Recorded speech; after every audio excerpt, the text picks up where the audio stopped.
She gave shelter to a freezing soldier the next sunrise. Hundreds stood at her door. The Wyoming winter night was a merciless beast, howling through the mountains with bone-chilling fury. Snow fell in thick, blinding sheets across the remote wilderness, transforming the landscape into an endless white void. Power lines had snapped hours ago, leaving the scattered homes in complete darkness. The storm had arrived without warning, trapping everyone in nature's frozen grip. Laura Hayes pressed her face against the frosted window of her log cabin, watching the blizzard tear through the pine trees like an angry ghost. At 36, she had grown accustomed to the isolation of her mountain home. But tonight felt different. Tonight, the silence between the wind gusts seemed to whisper of danger approaching through the storm.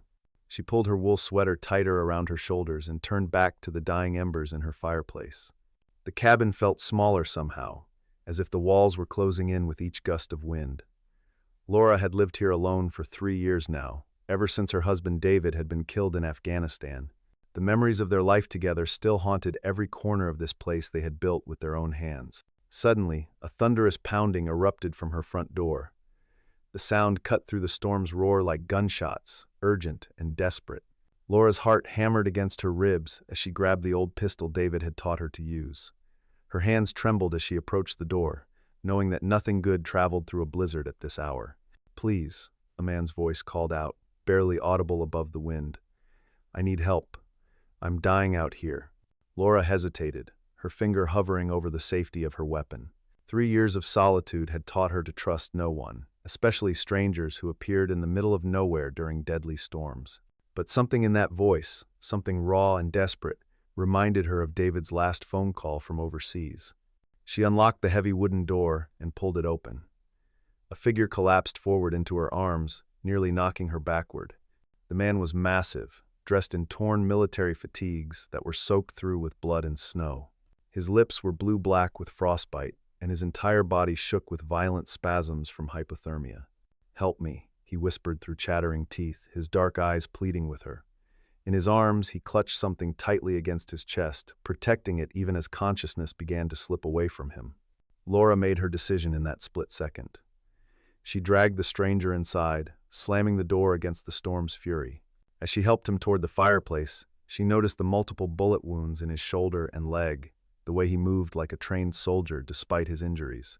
"What's your name?" she asked, grabbing blankets from the couch and beginning to strip away his frozen clothing. "Ryan," he managed to say. "Ryan Cole, United States Army Special Forces." Laura's hands stilled for a moment. Another soldier, just like David. Another man who had given everything for his country and might die far from home. She pushed the painful memories aside and focused on saving his life, drawing upon the medical training she had abandoned after David's death. As she worked to warm Ryan's body and tend to his wounds, headlights suddenly swept across her windows. A black SUV rolled slowly down her driveway, its occupants clearly searching for something or someone. Laura's blood turned to ice as she realized what Ryan's arrival meant. Whatever he was running from had followed him here. "They're here," Ryan whispered, his eyes snapping open with sudden alertness despite his weakened state. "You have to hide me. If they find me, they'll kill us both." Laura looked toward the basement door, remembering the hidden bunker David had built during his more paranoid moments after returning from deployment. She had thought it was unnecessary then, but now it might be their salvation. Without hesitation, she helped Ryan to his feet and guided him toward their only hope of survival.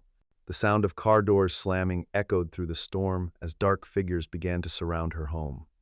Laura grabbed David's rifle from above the mantelpiece, checking the chamber with practiced efficiency. Whatever was about to happen, she would not go down without a fight. Laura Hayes had never intended to become a fortress of one against the world. Once upon a time, she had been a trauma nurse at the Denver VA hospital, dedicated to healing the broken bodies and spirits of returning veterans. She had met David there when he came in for treatment after his first tour in Iraq, his leg shattered by an improvised explosive device, but his spirit still intact. They had fallen in love over late-night conversations about life and death, about the weight of carrying other people's pain. David had been her anchor in a world that often seemed determined to tear itself apart. When he proposed, she had said yes without hesitation, ready to build a life far from the chaos of the city. Together, they had purchased 20 acres of mountain wilderness in Wyoming, spending 2 years building their dream home with their own hands. David's military training had made him meticulous about security, insisting on reinforced doors, a backup generator, and the underground bunker that Laura had thought was excessive. Now she understood that his caution had been prophetic.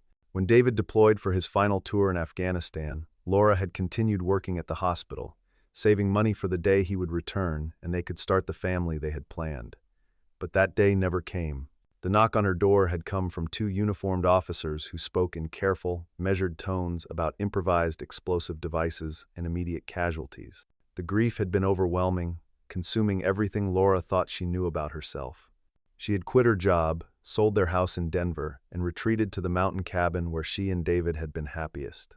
For 3 years, she had lived like a ghost, running a small coffee shop in the nearby town just enough to pay her bills and buying groceries once a week with minimal human contact. Ryan Cole represented everything she had tried to leave behind. At 30 years old, he was a decorated Special Forces operative who had spent the last decade fighting in the world's most dangerous places. His file, if Laura could have seen it, would have listed 3 silver stars, 2 purple hearts, and commendations from operations that would remain classified for the next 50 years. But tonight, Ryan was just a wounded man bleeding on her floor, clutching a small USB drive that contained evidence of a conspiracy that reached the highest levels of government. For 6 months, his unit had been tracking weapons sales to terrorist organizations, following a money trail that led back to American officials who were profiting from endless conflict. 3 days ago, Ryan's entire 12-man team had been ambushed during what was supposed to be a routine extraction. Only Ryan had survived, grabbing the evidence and fighting his way through hostile territory to reach American soil. But the conspiracy he had uncovered had resources everywhere, including corrupted local law enforcement and military contractors who would kill anyone to protect their secrets. The USB drive in Ryan's pocket contained bank records, communications, and video evidence that would expose a network of traitors who had cost countless American lives for profit. It was worth more than Ryan's life, more than Laura's life, more than the lives of everyone in their small Wyoming town. As Laura helped Ryan down the narrow stairs to the basement bunker, she felt the weight of her old life returning. The skills she had learned as a trauma nurse, the steady hands that had saved dozens of soldiers, the ability to function under pressure that she thought she had lost forever. David's voice seemed to whisper in her ear, reminding her that some fights were worth the risk. The bunker was small but well supplied, with enough food and water for 2 weeks, a radio system, and weapons that David had stockpiled during his darker moments. Laura settled Ryan on the narrow cot and began properly treating his wounds, her hands moving with the muscle memory of thousands of medical procedures. "Why are you helping me?" Ryan asked as she cleaned the bullet wound in his shoulder. "You don't know me. You don't know what I've done or what I'm carrying." Laura paused in her work, meeting his eyes in the dim LED lighting. "My husband was a soldier," she said simply. "He died believing that some things are worth fighting for. Maybe it's time I remembered that too." Above them, heavy footsteps crossed the cabin floor, and muffled voices called out commands in the storm. The hunters had arrived, and now the real test would begin. The pounding on Laura's front door was different this time, more aggressive and demanding. She climbed the stairs from the bunker, sealed the hidden entrance behind her, and smoothed her hair before opening the door. 3 men in dark tactical gear stood on her porch, their weapons clearly visible despite their attempts to appear official. "Ma'am, we're with federal law enforcement," the leader said, flashing a badge too quickly for her to read. "We're tracking a dangerous fugitive who may have passed through this area. Have you seen anyone unusual tonight?" Laura kept her expression neutral, drawing upon acting skills she didn't know she possessed. "Just me and the storm out here," she replied, shivering dramatically in the doorway. "I've been too scared to even look outside since the power went out." The man's eyes scanned past her into the cabin, noting the medical supplies she had left scattered on the coffee table. "Looks like someone's been hurt in there," he observed, pushing past her uninvited. "You mind if we take a look around?" "I cut myself trying to open a can in the dark," Laura improvised, holding up her hand to show a small scratch she had made with her fingernail. "Made a bigger mess than it was worth. You're welcome to look around, but I don't have much to offer except some cold coffee and bad company." The 3 men spread through her cabin with military precision, checking every closet and corner while Laura watched with apparent helplessness. Her heart pounded as they approached the basement door, but the hidden entrance to the bunker was perfectly concealed behind a false wall that David had designed. "You live here alone, ma'am?" the leader asked, his eyes never leaving her face as his companions continued their search. "Since my husband died in Afghanistan 3 years ago," Laura replied, allowing genuine emotion to color her voice. "Most nights I wish I had someone to talk to, but tonight I'm grateful for the solitude. This storm has me spooked enough without strangers wandering around." Something in her tone must have convinced them, because after 20 more minutes of searching, the men prepared to leave. But as they reached the door, the leader turned back with a business card. "If you see anything or anyone unusual, call this number immediately. There's a reward for information leading to the capture of this fugitive." Laura accepted the card with appropriately wide eyes. "How much of a reward?" she asked, playing the part of a cash-strapped widow. $50,000, the man replied. "Enough to change your life, ma'am. Think about it." After they left, Laura waited 30 minutes before returning to the bunker. Ryan was conscious and alert, having heard every word through the ventilation system David had installed. His respect for her had clearly grown during her performance, and when she handed him the business card, he actually smiled. "50,000, he said weakly. "You could turn me in and solve all your financial problems." Laura tore the card in half and dropped the pieces on the floor. "Some things aren't for sale," she replied. "Now let me check those bandages. We've got a long night ahead of us." But even as she tended to his wounds, both of them knew that the men would be back. The next search would be more thorough, more violent, and more desperate. Whatever Ryan was carrying was important enough to kill for, and their enemies would not give up easily. Outside, the storm continued to rage, but now it felt less like nature's fury and more like a countdown timer ticking toward an inevitable confrontation. Laura found herself checking and rechecking David's weapons, preparing for a fight she had never wanted but could no longer avoid. The attack came just after midnight, when the storm was at its most violent. Laura was dozing in a chair beside Ryan's bed when the first explosion shattered the cabin's front windows. Glass and snow erupted into the room as dark figures poured through the breach, their automatic weapons cutting through the darkness like deadly flashlights. "Stay down!" Laura shouted to Ryan as she grabbed David's rifle and took cover behind an overturned table. The bunker was no longer safe. Their enemies had brought explosive charges and thermal imaging equipment that would find any hiding place. Ryan struggled to his feet despite his injuries, drawing a pistol from his gear with his good arm. "There's 8 of them," he called out, having counted muzzle flashes through the windows. "Professional contractors, not local law enforcement. They're here to kill us both." Laura had never fired a weapon in anger before, but David's training sessions came back to her with crystal clarity. She took careful aim at the first figure to enter her home and squeezed the trigger. The man dropped immediately, his weapon clattering across the hardwood floor. "Good shot," Ryan said with approval, firing 3 quick rounds that drove 2 more attackers back behind cover. "But they're going to try to flank us. We need to move." The next few minutes became a deadly dance of violence and survival. Laura discovered reserves of courage she never knew she possessed, moving through her own home like a warrior protecting sacred ground. Every piece of furniture became cover, every doorway a potential ambush point. Ryan, despite his wounds, fought with the skill of a man who had survived a dozen similar encounters. His tactical knowledge complemented Laura's intimate familiarity with the cabin's layout, creating a partnership that their enemies had not expected.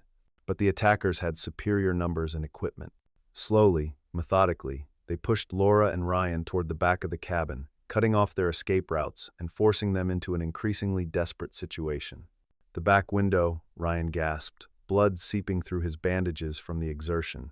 "We can make it to the tree line, lose them in the storm." Laura looked outside at the howling blizzard and made a decision that would haunt her dreams for years to come.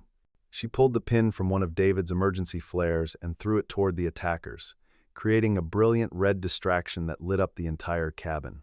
In that moment of chaos, she and Ryan crashed through the back window into the freezing night, landing hard in a snowdrift that probably saved their lives. Behind them, the cabin that had been her sanctuary began to burn, orange flames dancing against the white landscape like a funeral pyre for her old life. The forest was a maze of darkness and death, each tree trunk a potential hiding place for enemies or allies. Laura's bare hands were already going numb from the cold, but she pressed forward, half carrying Ryan as they stumbled through snow that reached their knees. "There's an old hunting cabin about 2 miles north," she called out over the wind, her breath forming ice crystals that stung her face. "If we can make it there, we might have a chance." Ryan was growing weaker with each step, leaving a trail of blood in the snow that their pursuers would easily follow. But he refused to give up, clutching the USB drive in his jacket like a sacred relic. Whatever information it contained was worth dying for, and Laura began to understand the weight of responsibility that soldiers like David and Ryan carried every day. Behind them, flashlights danced through the trees like deadly fireflies, growing closer with each passing minute. Their enemies were experienced trackers, and the storm that had been their ally was now becoming their executioner. The hunting cabin appeared through the swirling snow like a mirage, its weathered wooden walls offering the promise of shelter and defensive positions. Laura kicked in the door and helped Ryan inside, immediately beginning to barricade the windows with whatever furniture she could find. "This is where we make our stand," Ryan said, checking his ammunition with the practiced efficiency of a career soldier. "If we're going to die, we die fighting." Laura looked at him across the small cabin, this stranger who had stumbled into her life and changed everything in a single night. "We're not going to die," she said with quiet conviction. "David always said that the good guys win because they have more to fight for." Outside, the sound of approaching footsteps grew louder, and the final battle was about to begin. The hunting cabin became a fortress of desperate hope as Laura and Ryan prepared for what they both knew might be their final stand. The structure was old but solid, built by hunters who understood the need for shelter against Wyoming's harsh wilderness.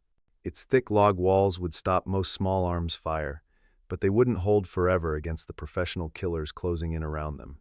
Ryan positioned himself at the front window, his rifle trained on the tree line where muzzle flashes had begun to appear. Despite his injuries, his hands were steady, his breathing controlled.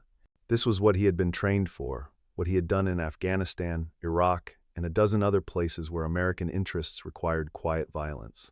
Laura took the rear window, David's hunting rifle, feeling both familiar and foreign in her hands. She had fired it hundreds of times at targets and deer, but never at human beings who were trying to kill her. The weight of that reality settled on her shoulders like a physical burden. "They're moving to surround us," Ryan observed, tracking movement through the storm. "Standard tactical approach. They'll try to pin us down with suppressing fire while a team moves in close." As if summoned by his words, the night exploded with gunfire. Bullets shattered the cabin's windows, sending splinters of wood and glass flying through the interior. Laura pressed herself against the wall, feeling the vibration of high-velocity rounds punching through the logs inches from her head. "Now!" Ryan shouted, rising to return fire through his window. His shots were precise and economical, each one carefully aimed at muzzle flashes and moving shadows. Laura forced herself to follow his example, squeezing off rounds at targets she could barely see through the swirling snow. The battle raged for what felt like hours, but was probably only minutes. The attackers pressed closer, using covering fire and tactical movement to advance through the forest.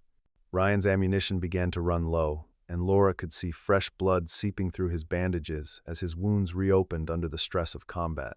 "I'm hit," Laura called out as a bullet grazed her left arm, burning through her sweater and leaving a furrow of fire across her skin.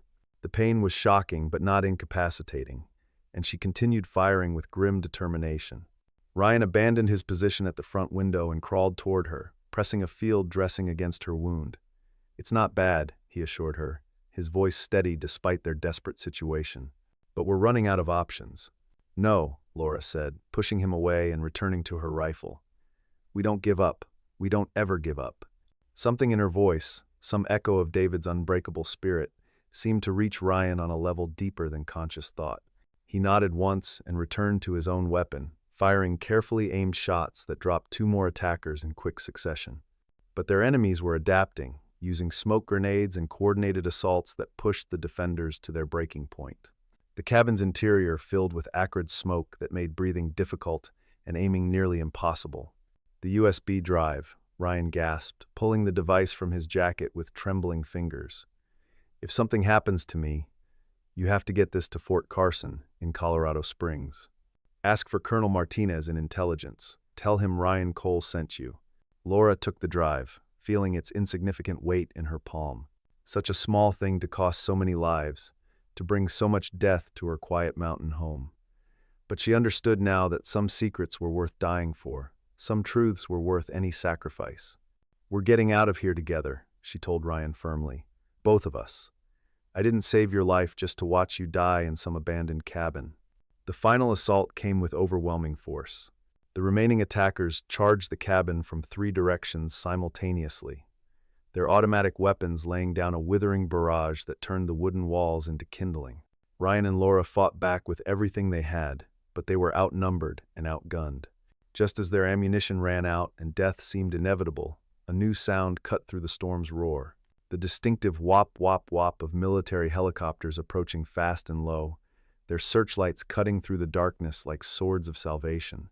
"This is United States Army," a voice boomed through loudspeakers. "Cease fire immediately and surrender, or face the consequences." The attackers, realizing they were now outgunned and outmanned, attempted to flee into the forest. But the helicopters had brought reinforcements, elite soldiers who poured from the aircraft with overwhelming force and superior tactics. The battle was over in minutes, the mercenaries either dead or captured.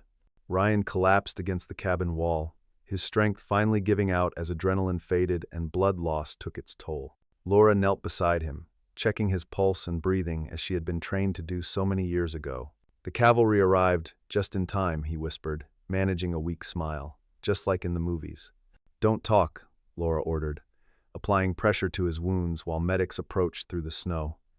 "Save your strength. You're going to be fine." As Ryan was loaded onto a medical stretcher and carried toward one of the helicopters, he grabbed Laura's hand with surprising strength. "Thank you," he said simply, "for everything. You saved more than just my life tonight."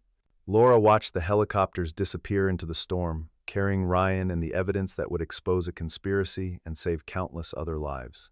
She stood alone in the wreckage of the hunting cabin, surrounded by smoke and blood and the bodies of men who had died for money rather than principle. The storm was finally beginning to weaken, and the first hints of dawn were appearing on the eastern horizon. Laura began the long walk back toward her destroyed home, wondering what came next for a woman who had rediscovered her purpose in the space of a single night. 3 weeks later, Laura Hayes stood in the doorway of her rebuilt cabin, watching the sunrise paint the Wyoming mountains in shades of gold and crimson. The insurance settlement had covered most of the reconstruction costs, and David's military benefits had paid for the rest. The new structure was stronger than the old one, with better security systems and reinforced walls that could stop rifle bullets. But the most significant changes were internal. Laura had returned to nursing, taking a position at the Cheyenne VA hospital where she could use her skills to help other veterans transition back to civilian life. The work was challenging and often heartbreaking, but it gave her a sense of purpose that had been missing for too long. Ryan Cole had recovered from his injuries and been promoted to major, his testimony helping to expose the conspiracy that had cost his team their lives. The USB drive had contained evidence that led to the arrest of 17 individuals, including 2 senators, a defense contractor, and multiple military officials who had betrayed their oaths for profit. Laura had received letters from the families of Ryan's fallen teammates, thanking her for giving their loved ones' sacrifice meaning. She had also been contacted by the Army's Criminal Investigation Division, offering her a civilian position as a consultant on cases involving veteran affairs. The work appealed to her, combining medical knowledge with investigative skills she never knew she possessed. But none of that prepared her for what she saw on this particular morning. The sound of approaching vehicles had drawn her to the window, expecting to see the mail truck or perhaps a delivery from town. Instead, she found herself looking at a convoy of military vehicles stretching down her mountain road as far as the eye could see. Hundreds of soldiers in dress uniforms were climbing out of trucks and forming precise lines in her front yard. Officers and enlisted personnel, active duty and retired, representing every branch of the armed services. They moved with the disciplined efficiency of troops preparing for inspection, but their purpose remained mysterious. Laura stepped onto her porch, still wearing her morning robe and slippers, completely overwhelmed by the sight before her. At the head of the formation stood Major Ryan Cole, resplendent in his dress blues with newly minted silver oak leaves on his shoulders. Beside him was an older officer with stars on his collar, a general whose presence commanded instant respect. "Laura Hayes," Ryan called out, his voice carrying across the crisp mountain air. "By order of the President of the United States and the gratitude of a nation, the United States Army requests permission to honor a true American hero." The general stepped forward, removing his cap in a gesture of profound respect. "Ma'am, I'm General Patricia Morrison, commanding officer of Fort Carson. 3 weeks ago, you saved the life of one of my soldiers and preserved intelligence that has prevented countless American casualties. But more than that, you demonstrated the courage and selflessness that represents the very best of our nation's values. Laura felt tears beginning to form in her eyes as she realized what was happening. These soldiers, these hundreds of men and women who had sworn to defend their country, had come to honor her, not because she had worn a uniform or carried a weapon, but because she had done what was right when doing right required everything she had. "We know you lost your husband in service to this nation," General Morrison continued. "We know you've sacrificed more than most people could bear.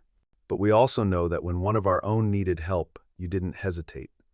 You didn't ask questions. You just acted, with the kind of moral courage that makes America worth defending." Ryan stepped forward, carrying a wooden box that Laura recognized as the type used for military decorations. "The President has authorized the award of the Presidential Medal of Freedom, the highest civilian honor our nation can bestow," he announced.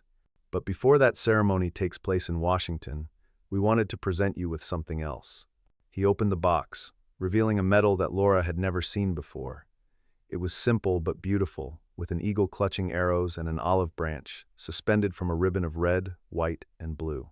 "This is the Citizens' Medal for Valor," Ryan explained, "created specifically to honor civilians who risk their lives to save military personnel.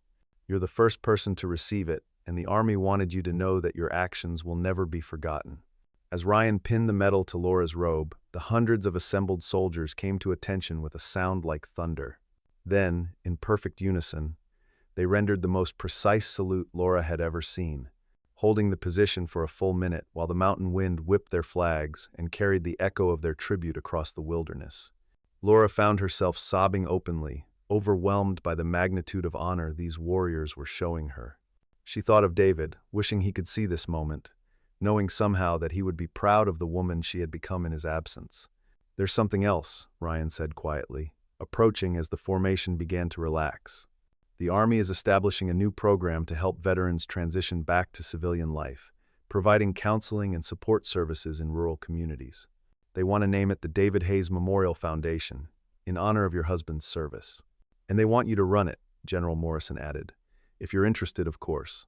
The position would allow you to help thousands of veterans across the Mountain West, providing the kind of care and understanding that only someone who's shared their sacrifices can offer." Laura looked out at the sea of uniforms, at faces both young and old, men and women who had answered their country's call, and returned home looking for their place in a world that often didn't understand what they had endured.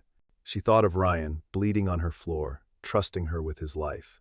She thought of David, who had died believing that service to others was the highest calling a person could answer. "Yes," she said simply. "Yes, I'll do it." The cheer that rose from the assembled soldiers could probably be heard in the next county. Caps flew into the air, and the rigid military bearing dissolved into something more human, more joyful. These warriors, who had seen the worst that humanity could offer, were celebrating the best.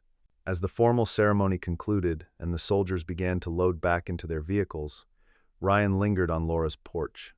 The morning sun was fully up now, burning away the last traces of the storm clouds that had dominated the sky for so many months. "That night in the cabin," he said, "when you decided to help a stranger, you probably thought you were just doing what anyone would do, but you weren't. Most people would have been too afraid, too cautious, too concerned with their own safety." Laura shook her head. "I just did what David would have wanted me to do, what I should have been doing all along." "Maybe," Ryan replied, "but you also did what America needs its citizens to do. You stood up when it mattered. You fought when fighting was necessary. You proved that ordinary people can do extraordinary things when they choose courage over comfort." As the convoy began to move down the mountain road, Laura remained on her porch, watching until the last vehicle disappeared around the bend.